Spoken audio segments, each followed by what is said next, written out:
Lep pozdrav in dobrodošli v poslušanju kolesarskega podcasta Kofirajd. Moje ime je Uroš in v tej epizodi sem govoril s Kate Wagner. Pa prisluhnimo, o čem sva govorila. Ker Kate prihaja iz Združenih držav Amerike, je celoten podcast potekal v angleškem jeziku. Če ti je podcast Kofirajd všeč, se naroči nanj. Apple Podcasts, Google Podcasts, Anchor, Spotify in na www.kofirajd.com. Hello, you are listening to the podcast Kofirajd. In this episode, I was talking with Kate Wagner. So, let's listen what we talk about. Today, in my company via Zoom, is Kate Wagner. Kate, hello. Hello.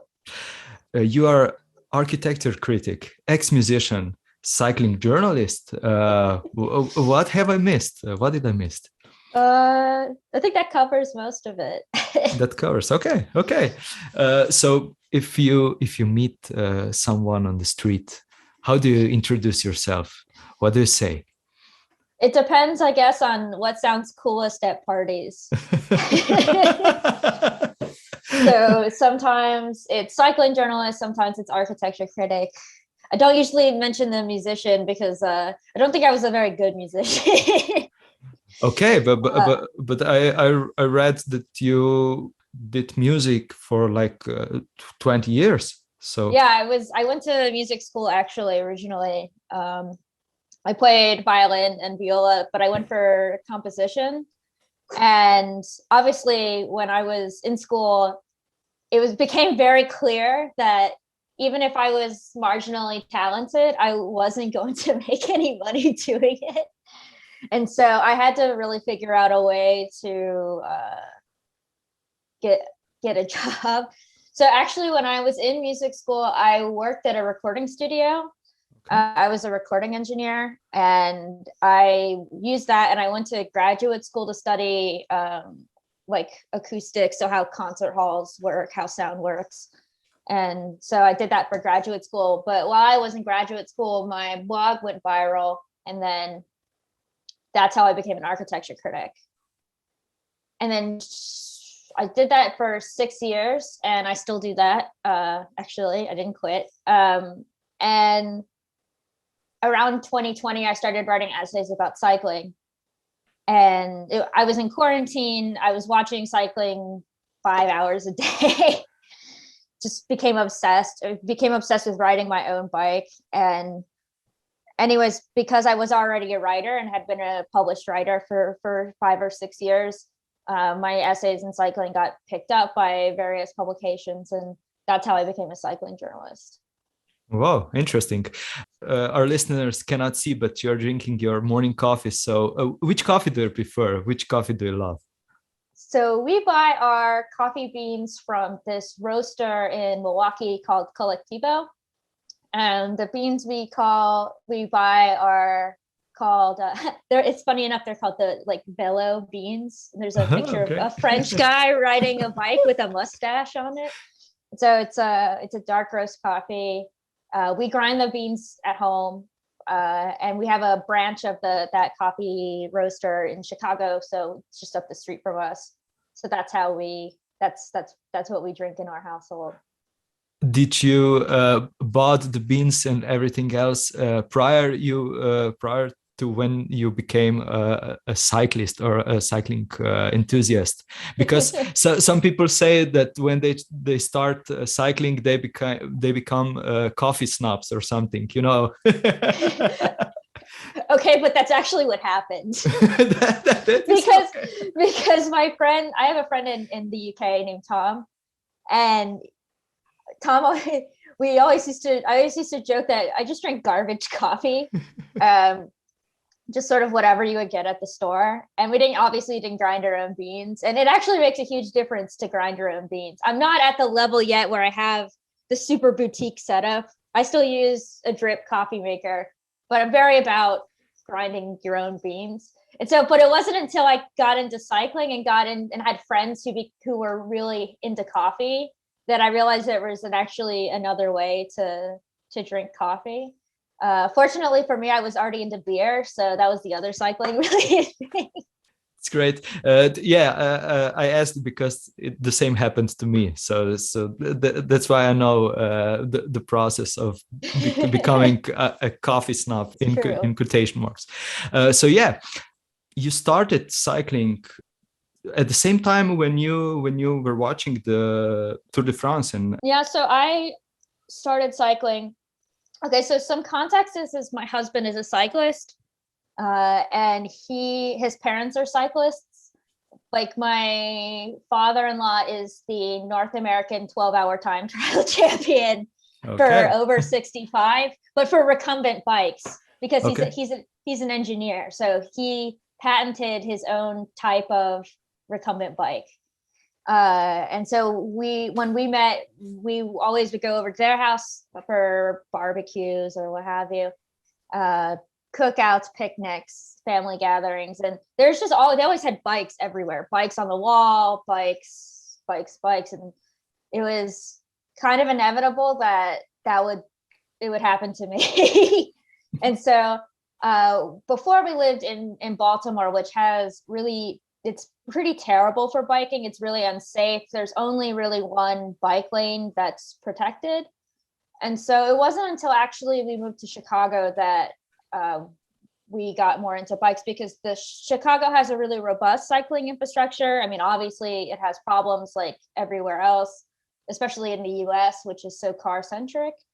But so my in-laws, they gave me they had these rich triathlete friends who were downsizing, and they gave me this ancient, I mean, it's from the Lance Armstrong era, Cervelo P3 time trial bike. And this bike hasn't been, I guess, cutting edge in 20 years, but it was the first really nice bike that I had. In fact, it was actually too big for me, and we're actually about to sell it. But that was the first bike. And when I found out what it was like to have a really nice bike, and I learned how to ride in time trial position and everything, and I just became hooked. It started out 8 miles, 20, then became 20, 50 miles, which in kilometers, guess 70 kilometers, 100 kilometers. We were doing centuries every weekend, just about at the height of our cycling on endeavors. A time trial bike. Yeah, and then eventually I got the time trial bike was just too big, and I ended up having issues with my knee. So I got my second bike was a Bianchi Volpe from 2000, and it's a cool bike. It's a steel frame bike. It's 49 centimeters, and just it had a rack on the back so it could bring home coffee or beer or whatever. And so then that was the second bike, and I still have that bike. That's my, what I call my errand bike. So when I have to go places or meet friends, go to the bar, that's the bike I ride. And then it became serious after that, and I ride a Bianchi Ultra.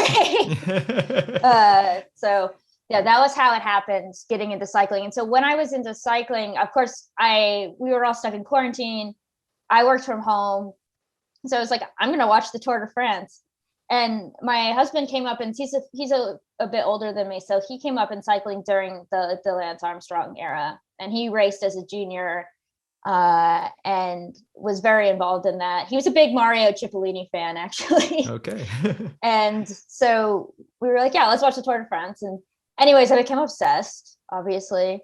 And then so after I watched the Tour de France, I would wake up, cycling is on usually from 6 a.m. to maybe 10 a.m. at the height of the season. And I would watch cycling from 6 to 10. Then I would work. And then from around 5 to midnight every night, I would go back in the catalog and watch every Grand Tour and every classic going back all the way to 2011. So wow. I caught up on a lot. It's harder to find things. And of course, also things like historical documentaries, read a lot of books, watched a lot of Eddie Merckx documentaries, my husband's favorite.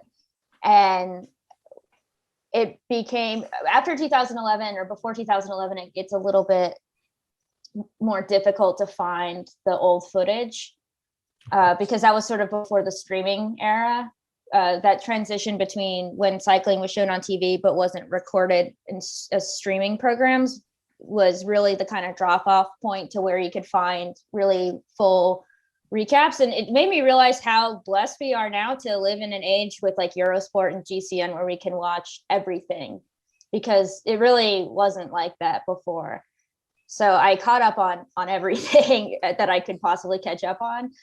And it just kind of went from there. So I had to form a kind of cycling literacy very quickly in order to be kind of competent as a journalist. And I didn't really start getting into the more serious side of journalism until I was drafted to cover the Tour de France, which was my first bike race ever, by the way, ever. Wow. It was. And when did you find Slovenia so interesting, or how should I put it? Yeah, Slovenian cyclists.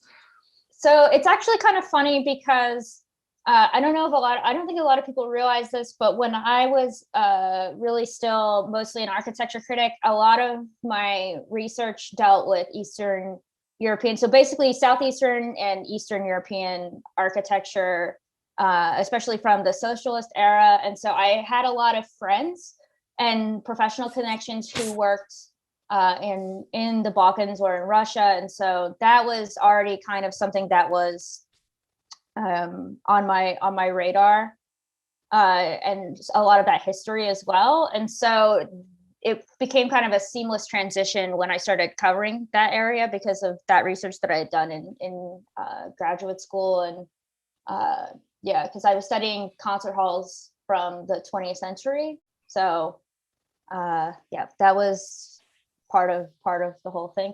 And then, so of course I got really into Roglic first, obviously, because I felt a great empathy with his story, in that when you're trained to do something your whole life, but in my case, I was trained to be a classical musician, basically from the age of 4.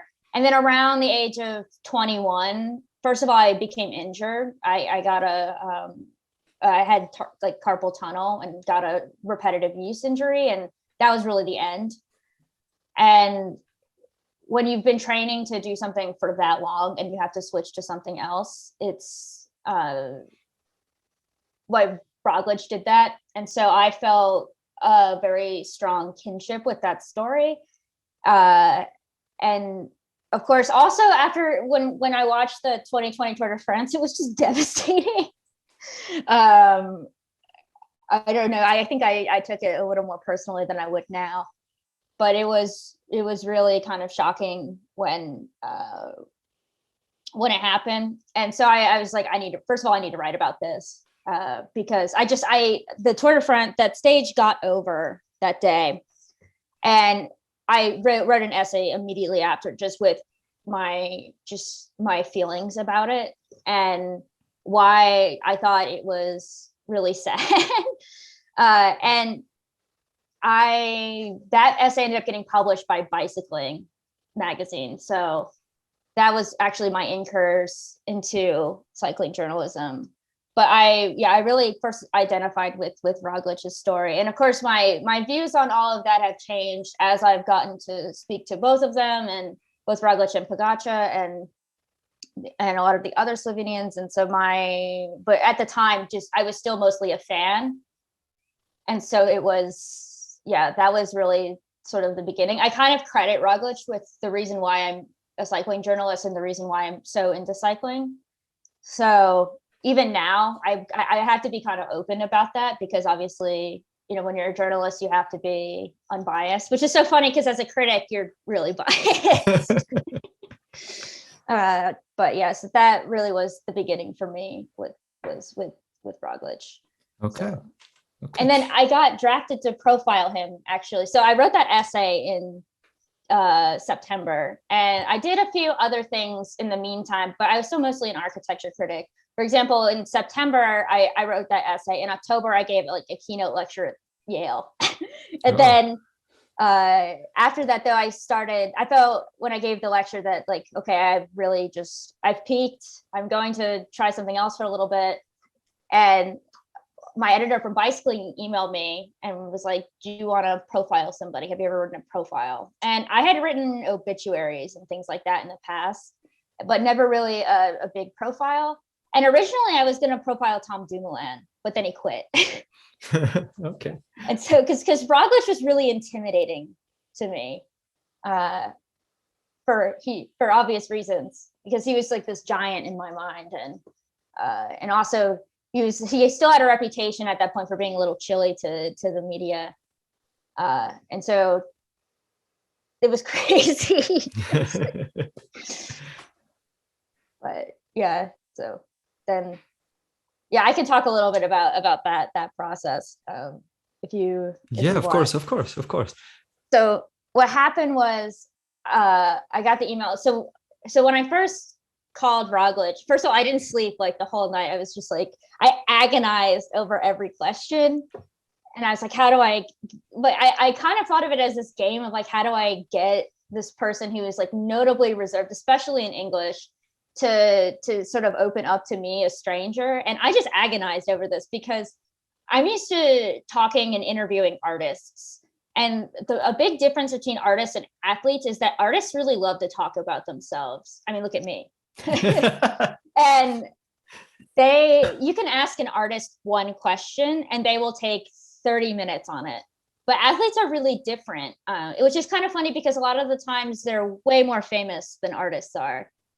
But they're all, especially cyclists, they're all a little bit reserved.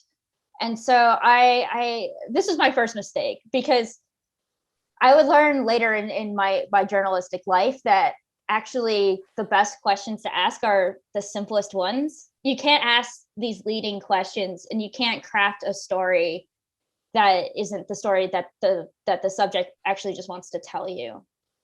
You can't ask questions like, does it make you emotional to blah, blah. It's like, you don't know that. You can't ask that question. But I didn't know that. I was not that kind of journalist. And so it was really stressful. And so first of all, he was in Tenerife and there's no Wi-Fi in Tenerife. So we had to do this over the phone, and not even over WhatsApp. We had to do it over cell phone. So for me to call his phone number, which is Slovenian phone number, from my phone number in Chicago, it was like $100 phone call. Okay. And so Roglic that day apparently he was in like his third or fourth hour of media. And before that, he had ridden, I think, like a 200-kilometer practice time trial or something like that. He was just like out on the bike all day in Tenerife. And I think he was, quite frankly, pretty miserable. And he was not in the mood for these overwrought, over dramatic questions from some kid in America. And it kind of just didn't go well. I was really first of all, he was just so exhausted, and you can just hear how exhausted he was and how over it he was in the interview. And I didn't really get much from that interview. So I was like, I can't write this.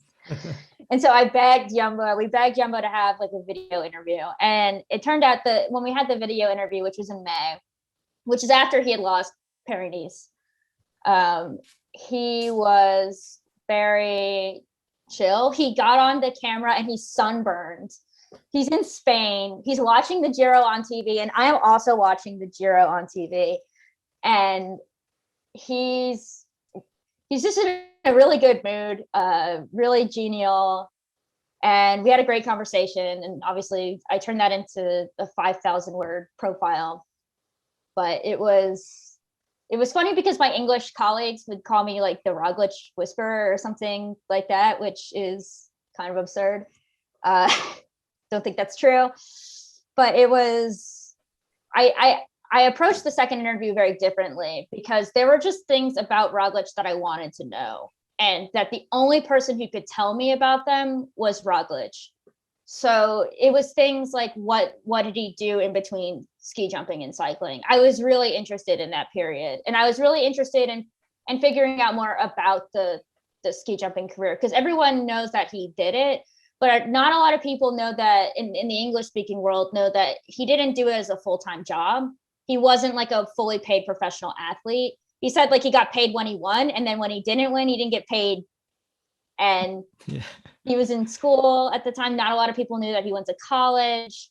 And so there was all of these things that I had suspicions of or I'd heard of, and I wanted to confirm them. And so when it came down, that interview went a lot better because it was a lot more natural and it was a lot more about figuring out the facts.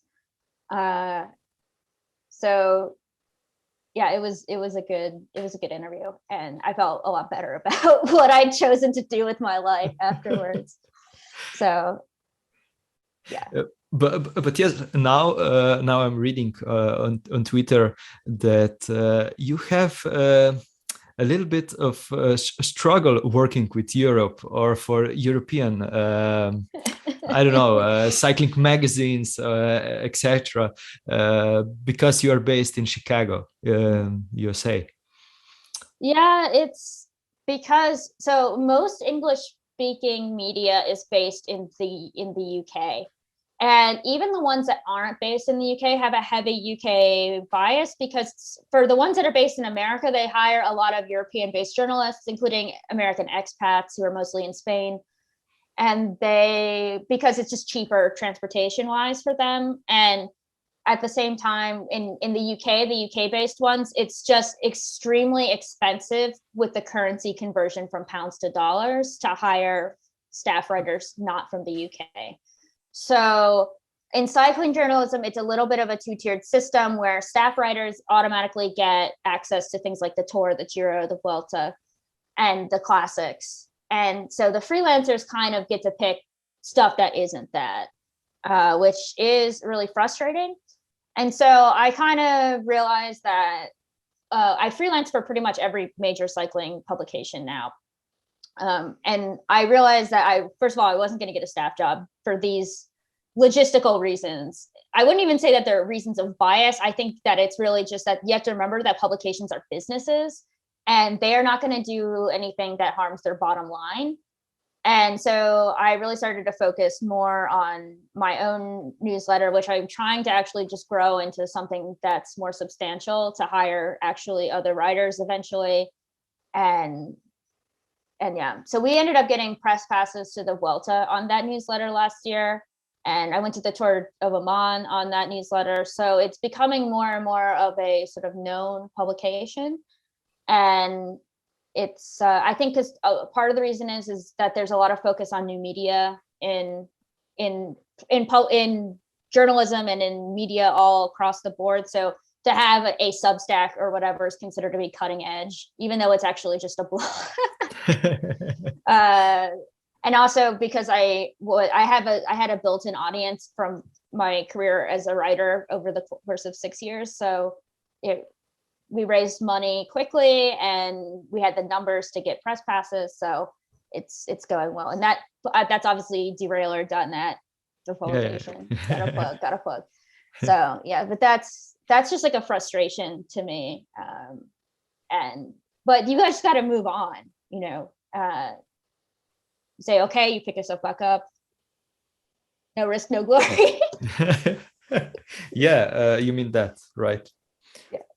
When I was researching about you, everything seems to have happened so rapidly. You were covering the Tour de France with the cycling podcast, who is like the best you can get from the podcasting scene in cycling. So yeah, how did that happen? Was it based on your writing or yeah? So by that point, I had been publishing in a number of different publications, and I started doing things that were a little bit different than the status quo. For example, I had this, I guess you could call it a preference for doing these really long form race recaps. So to actually just tell a story of a race in a really narrative way. And part of the reason I got into cycling writing is because I wanted to write narratively instead of just writing essays, like critical or analytical essays, which I've been doing more of those is related to to cycling. But at the time I was really doing narrative work, and that appealed to the cycling podcast. And so they reached out to me before I was set to head out to the tour, and I was going to cover the tour for Pro Cycling magazine, which is now, of course, gone. Yeah, gone. Really sad. Really sad. And that was, I didn't realize that was going to be the last tour issue ever for them. And my writing from that Tour de France made up about 60% of the tour issue. Okay. And it was,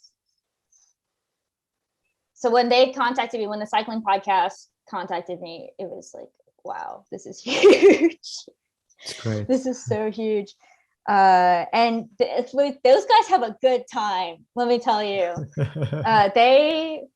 It was so funny. I stayed with them the first week of the tour, and they go to these incredible bed and breakfasts.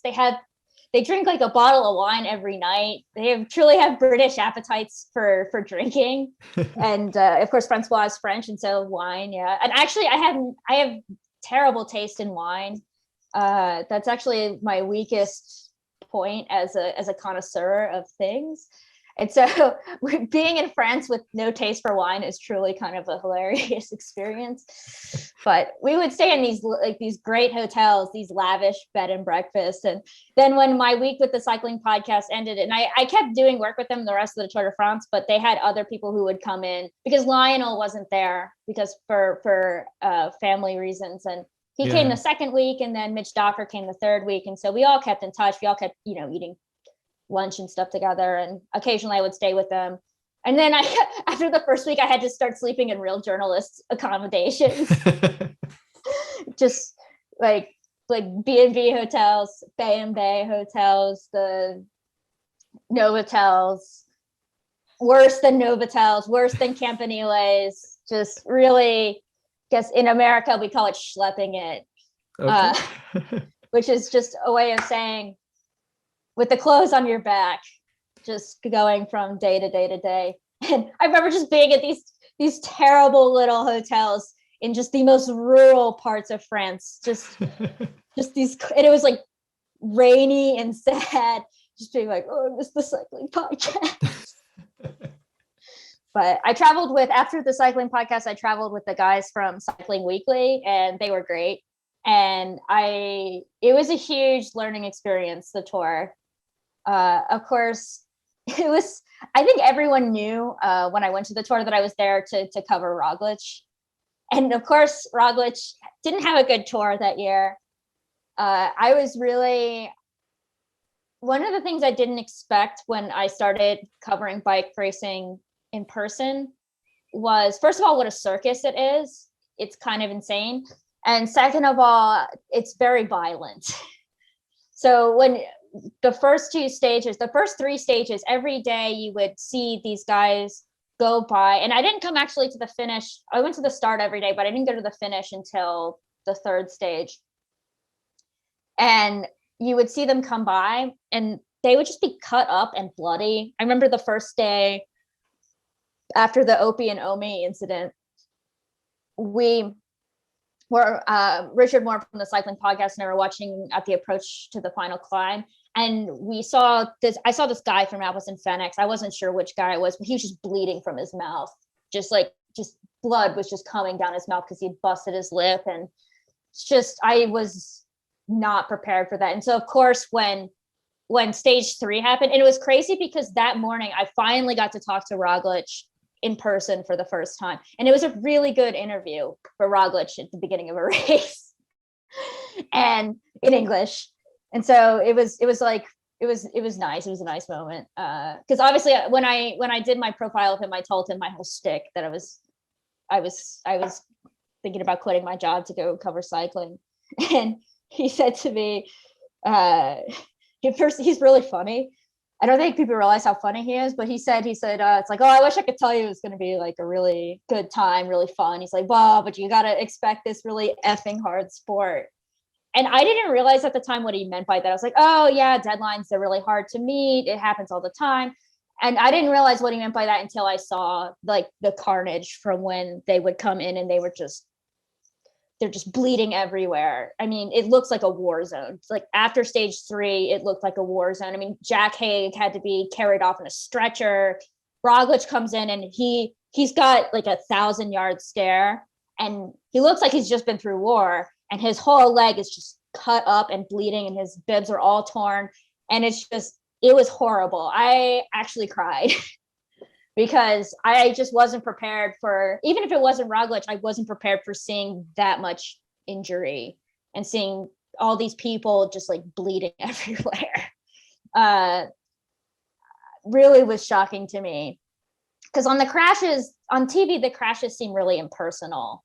They're like, oh no, like, oh, feel bad for them, but we got to keep going. The race is going. But when you see them come in just bloody and crashed, it's different perspective, right? It's really hard. Yeah.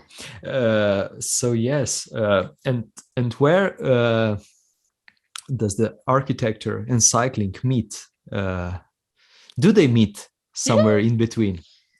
Yeah, I actually think cycling, part of the reason I got into cycling is because it's a very architectural sport.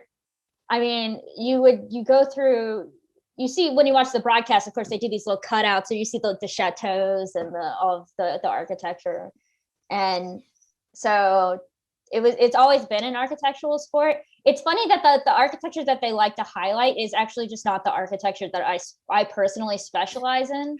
Is because I specialize in modern architecture. So it's mostly just like these little forts and stuff from the 15th century or whatever. And I'm American, and we don't have anything that old. So there's like a joke that Americans think 100 years is a long time, and Europeans think that 100 miles is a long distance.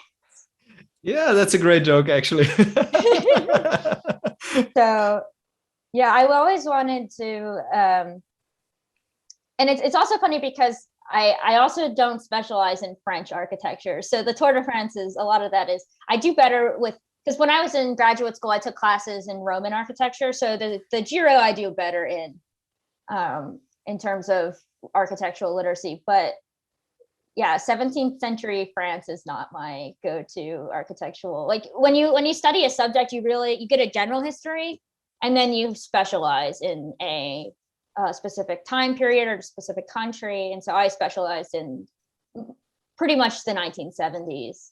So they don't show a lot of that architecture in cycling races, but I kind of wish that they would, because that's also part of the landscape. And it's not all just chateaus, and there's a lot of infrastructure and a lot of architecture that is that comes into play. It's kind of also why I like the classics a lot, because you go through these Belgian residential streets, and Belgian houses are really weird. There's a blog actually called Ugly Belgian Houses. Okay, I should look into that. It's a really old, it's been around since I was in high school. Okay. And I'm like 28. And it's so they just have weird houses over there. They're just weird looking, weird shapes. That just the modernist period, I don't know what happened over there. But you would see like these cute little cottages, and then there'd just be some weird house, like some houses shaped like a pyramid or something right next to it. And I'm always on house alert when we watch the classics, so I will tweet often just screenshots of some insane house that you see going by.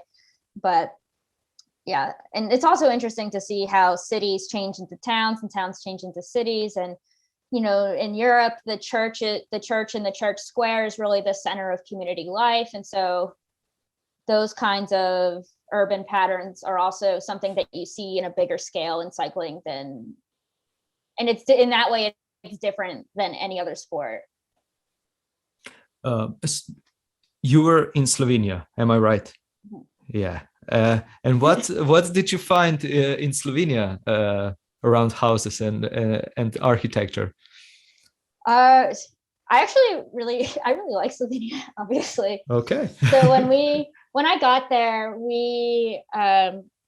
so I landed at the airport, and which is a beautiful airport, by the way, very small, but it's, I think, one of the loveliest airports are miserable, and so any airport that is nice is good to me personally. and that one's very nice. And so my friends pick me up, and we immediately go to Bled because it was sunny that day, and it was going to rain the rest of the time I was there. It rained the whole time I was there, and I was actually planning on running a bike and doing some cycling, and just never happened because it was just cold October rain. And we got there and we went to Bled. So we saw, of course, we saw like Tito's Villa and all of the architecture there, which is pretty beautiful. And Bled is beautiful. The water's beautiful. The island is beautiful. And yeah, that was, we got, and I hadn't slept in 24 hours. It's so funny. We eat at this like little cafe. It's totally the off season, by the way. It's October. Yeah. No one is in Bled. No one is there. That's right. It's completely deserted. So we go to this little cafe, and the waiter comes out and he's like, "Oh, Chicago." It's like, "I have family in Cleveland." And it's like, I'm like, the reach of this tiny country. And so then that night, my friend Micha, he used to actually play on the juniors national basketball team. He is like 2 meters taller. He's so tall, and I'm really short. And so I'm like looking up, and and so he took me around Ljubljana at night when I got back to my hotel, and of course, we went to the Kofirajd Dome, and we went to the Republic Square, and all of these places that I had read about in books that were the Spomeniki and all of the stuff that was from the 20th century in Ljubljana. Of course, the Dragon Bridge, the Plečnik Arcades, all of that. So I was very excited about all of this. And also, Ljubljana is probably one of the most beautiful cities ever in terms of Art Nouveau architecture. So the first day I was there fully, that next morning, I was working in Slovenia most of the time I was there. When I filled in most of my schedule with interviews with various people, but that morning I sectioned off because it was going to be sunny before the rain started, and I just walked around and took photographs of buildings the whole morning. That's great. It's sad though, because there's really not any books published in English about, there's no walking guides for architecture in the way that there are for cities like Berlin. And so it's you really kind of go in the dark in terms of knowing, like, there's no book you can get to look up, like, what is this building? And all of them are kind of minor masterpieces. All of those, especially in the West, like, it's like there's Plečnik and that's it. You want to know about anything else? Too bad. Except for some of the Yugoslav stuff, because there was a show at MoMA that actually one of my best friends was a curator for. So, but I was very excited about walking around the city. Now I'm gonna live there, so yay. Did I heard it right? You're gonna live there? Yeah, for 4 months. Oh, okay. When are you coming back? In June. In June? I'll be there. Okay. I'll be there for nationals, tour Slovenia. I'm gonna go to the tour for at least a couple weeks. I don't know if I'll do the whole thing because 3 weeks is okay. That's then great. Hang out, then the Vuelta. Wow, nice. So yeah, what are you planning? Is this job on your own, like a derailleur, or will you work for, I don't know, some cycling magazine or something? So it depends on the race. So for the Grand Tours, it will probably be for derailleur. And then for the Slovenian races, probably for Velo News, Cycling News, something like that. So freelance. But yeah, I have an apartment I rented an apartment in Ljubljana that's actually on, I think, Malavica, and it's behind an Irish pub. Oh, that's great. Are you planning on bringing the bike with you, or you're going to rent it? Actually, my friend Giga is going to help me buy a bike and just keep it at his house when I'm not around. Because I plan to actually just come back and spend a different 4 months in Europe every year. So this year it's these 4 months. Then next year will be different 4 months. Next year I want to do the early stage races like Itzulia, Tirreno, that, and then maybe some classics. But the classics are really, I really like stage racing more than one day racing. I covered the Worlds in last year for pro cycling. It was my last race that I covered, and it's not the same. Everyone is just there trying to get a quote. It's a madhouse. There's no point in actually going to a press room. I just was hanging out with my friends the whole time and just watching the race from the sidelines, which was a lot better than going to like the little journalist hut or whatever that they put you in. Though I missed out on free food. That's a shame. Food's all right. You also said that in America, there is no, how can I say it? There is no hype about cycling unless you're winning it. Is that right? I think that's true about European cycling for sure. Yeah, because I also wanted to say that here is the same. The Slovenia was not a cycling nation until Primož started to win and every other guy behind him. So yeah, we've had good results, but it was never like that hype like right now, because now, and especially since the pandemic, everyone is a cyclist. Yeah. It was like that here when Lance was winning. Everyone was a cyclist. I mean, you had all of these races in America. And it's really sad, actually, because I mean, America has a lot of problems. It is, let's be real, it is a completely dysfunctional country. When I tell people how much healthcare and childcare costs in America, they're just horrified. And and so sometimes cyclists ask me if I'm going to have kids, which they shouldn't, but they do it anyways. And I'm like, I can't afford to have children. Childcare is $2,000 a month, which is in most European countries, it's free. And so totally dysfunctional country. But it is beautiful in lots of different places. Like California is a beautiful place. There used to be a tour of Georgia, and Georgia's great cycling. There was a Tour DuPont, which was in the Appalachians, which is beautiful riding.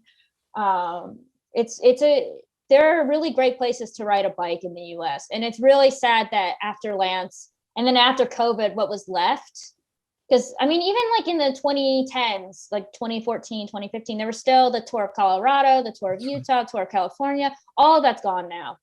And it's the only races we really have in North America are the Canadian classics. So it's really sad to me, as not only as a correspondent, but also just as a fan, that there's no reason to come over to the States anymore. And it's also sad because the riding is really good. It's a really good setting for a Grand Tour or for a 1 week stage race. And so, yeah, I think things are getting better in American cycling. I mean, American cycling in the absence of European road racing has developed its own culture. So most of the cycling that happens now is there's a big like criterium scene. So the major forum for bike racing in America is criteriums, which, you can feel however way you want about that. And then the other is gravel racing.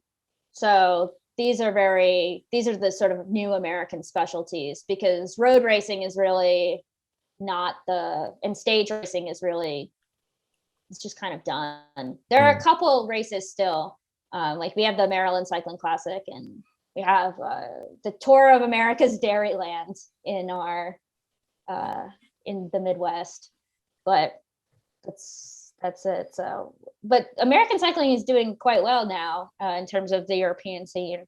So we might be on the up and up. I think the most popular cyclist in America is probably Sepp Kuss. Everyone thinks he's going to win the Giro or something. Yeah, we'll see about that. We will see about that. Yeah, I wanted to say that And at the criteriums, there was a Slovenian guy who was winning. Do you know maybe Aldo Ilisic? Do you know him? This was like before I got into cycling, but it's actually something I just learned about the other day. This is just so funny that you mentioned this. It's like one of my friends contacted me. He was like, "Do you know there's a Slovenian guy who's just winning criteria?" And there was also there are also Slovenian ultra cyclists who were doing things like the race across America. Race across America, yeah. Which my in-laws, they didn't do the race across America, but they did ride. The second they retired from work, they rode across America. Wow. And it's just like, I can't. And the race across America is, first of all, it's really insane. It's really dangerous too, because you're basically, it's not like a Grand Tour stage where they set up all the infrastructure, all the barriers, whatever. You're basically just riding on American roads, which are just they're not safe. Yeah. And there have been people who've died doing that race. And so, yeah, ultra cycling is.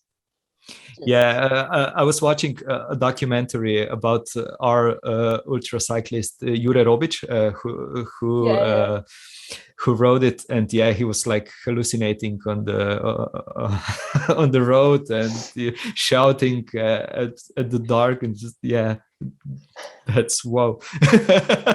Yeah, I can't imagine. I really can't imagine. Me either. But yes, on that note, you've mentioned it. The gravel scene is, I don't know, kind of blooming in America.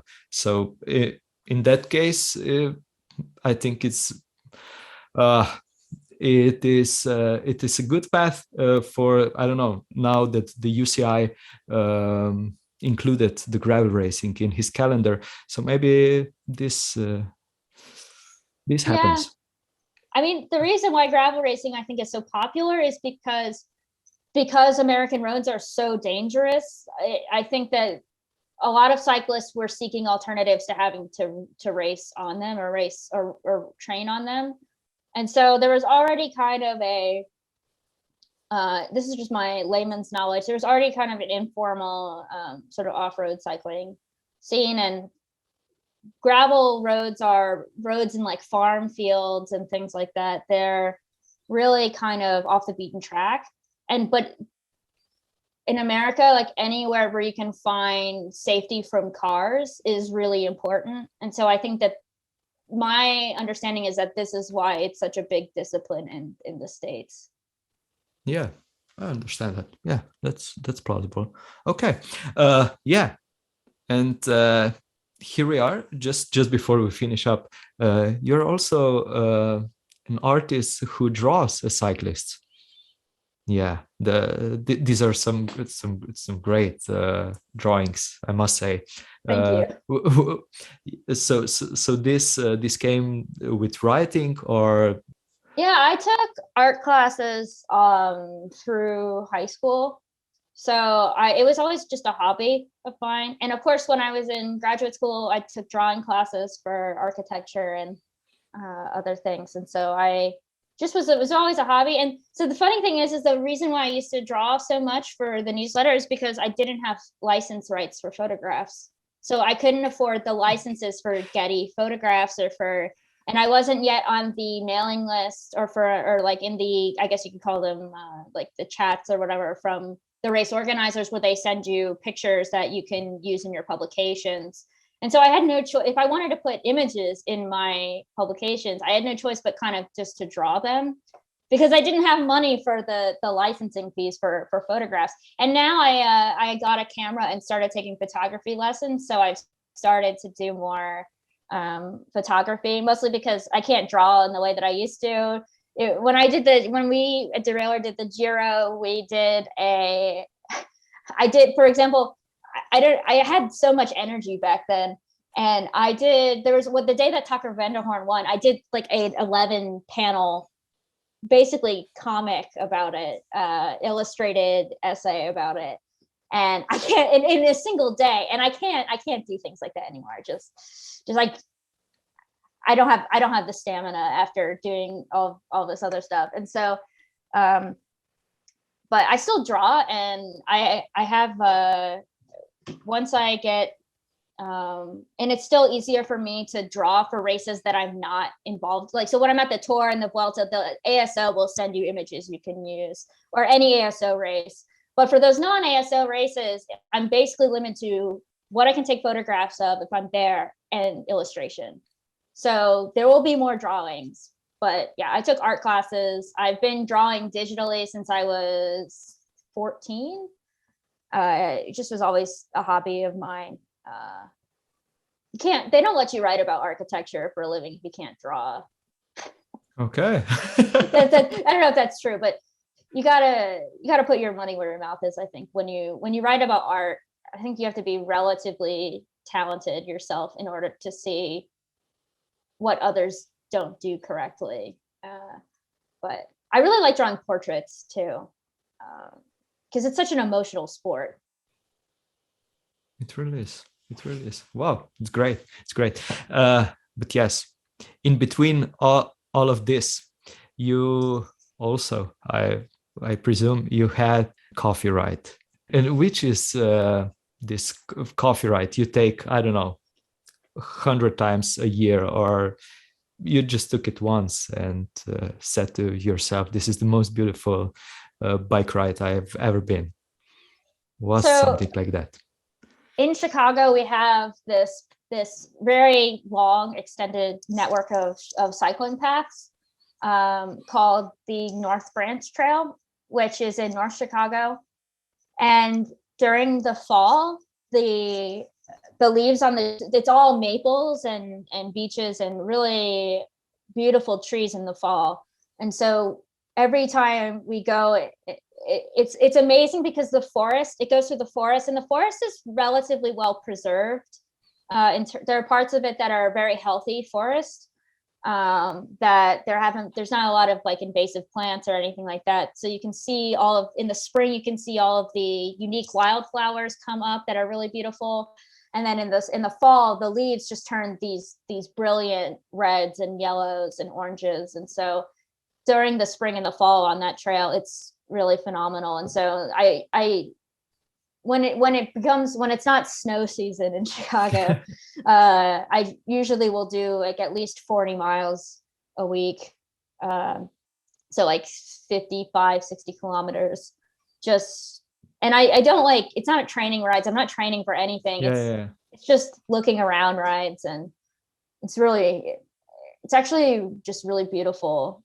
The Midwestern prairie, there are parts of it that are preserved. So you have the birds flying everywhere. And I think that's one of the best things about cycling is that you can go at a speed where you can notice the world around you. You can also go really fast too. But yeah, noticing the world around you, I think, is one of the best things about cycling, whether it's architecture or it's just the nature. So that's my go-to coffee ride, I would say. That's great. It's the last question or the last topic.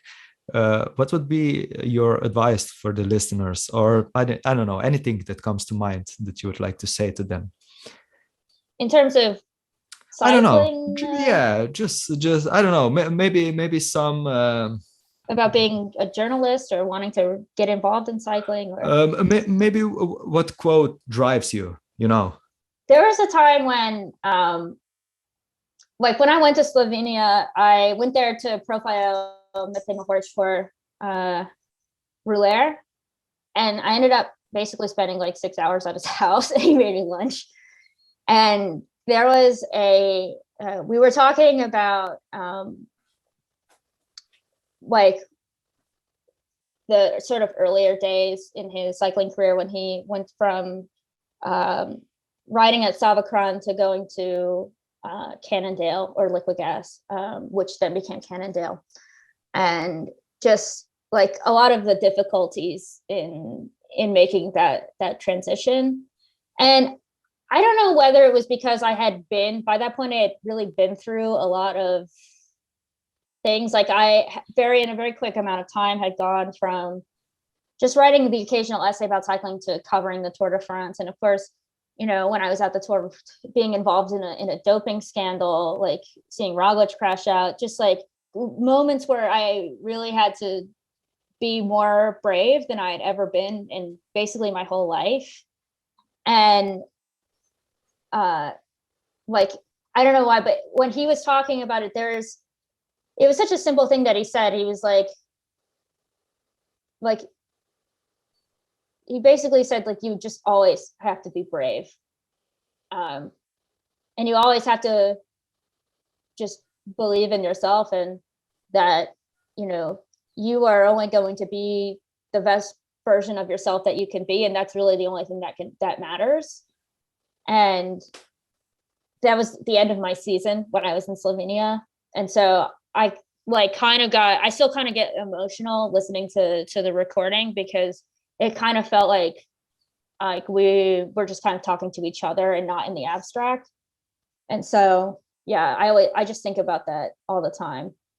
And then also, of course, with Roglic, he's got a lot of Roglicisms, but like, really, no risk, no glory is a good way to live. I mean, like, taking an enormous amount of risks to like, yeah, I'm just going to go to France for 3 weeks. I don't speak any French. I have never covered a bike race. I have no idea what I'm doing. I have never been to a bike race. I live in America. We don't have those.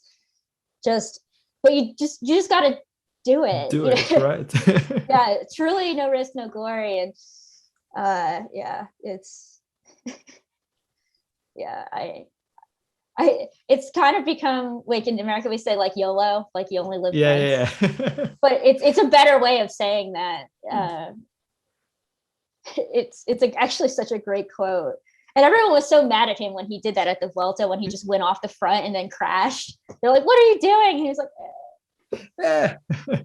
But like he said himself, if he wouldn't crash, everyone would applaud him. Yeah, that was a great move. Exactly. Yeah. Yeah. And it's great to see him ride less conservatively. He's really this past year, like what happened at Itzulia, for example, really he's gone a lot. He's very sharp as a cyclist in terms of tactics. And I think that the way that Jumbo rode at the Tour de France, which was so conservative, has really colored a lot of people's views on Roglic, particularly as a conservative rider, but he's really not. And I don't think he really ever has been. It's so funny how one race can just completely change the narrative of like how someone rides, or like how they're perceived. And like, it's funny because I don't think Roglic thinks that way at all. It's funny, in real life he's really just really a normal guy who likes to drink a beer and have, hang around with his kid, So yeah, no risk, no glory, truly. Kate, thank you for this. It was an honor. It's great. Thank you. Yeah, thanks for having me. Če želiš Kofirajd podpreti, odklikaj na www.kofirajd.com / coffeeshop in z nakupom podpri delovanje podcasta.